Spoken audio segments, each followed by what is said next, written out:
അവയവക്കടത്തിന്റെ മറവിൽ ലൈംഗിക പീഡനവും. യുവതിയുടെ പരാതിയിൽ പനങ്ങാട് പോലീസ് അന്വേഷണം ആരംഭിച്ചു.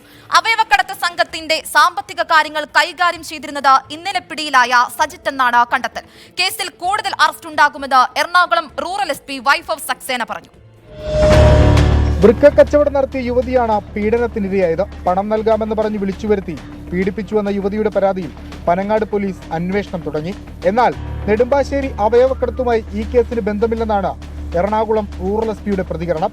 ഇന്നലെ പിടിയിലായ സജിത്തും സാബിത്തും തമ്മിൽ കോടികളുടെ സാമ്പത്തിക ഇടപാട് നടന്നെന്നാണ് കണ്ടെത്തൽ. അത് ഇൻവെസ്റ്റിഗേഷനുമായി ബന്ധപ്പെട്ട കൂടുതൽ ഇപ്പോൾ പറയാൻ പറ്റിട്ടില്ല. പക്ഷേ വളരെ ശാസ്ത്രീയമായ രീതിയിൽ ഇൻവെസ്റ്റിഗേഷൻ നടത്തുന്നുണ്ട്.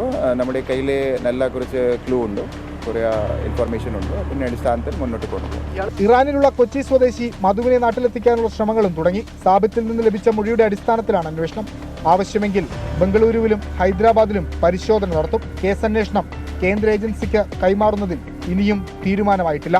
അവയവക്കടത്ത് സംഘത്തിൽ കൂടുതൽ മലയാളികൾ ഉൾപ്പെട്ടിട്ടുണ്ടോ എന്ന അന്വേഷണത്തിലാണ് പോലീസ്.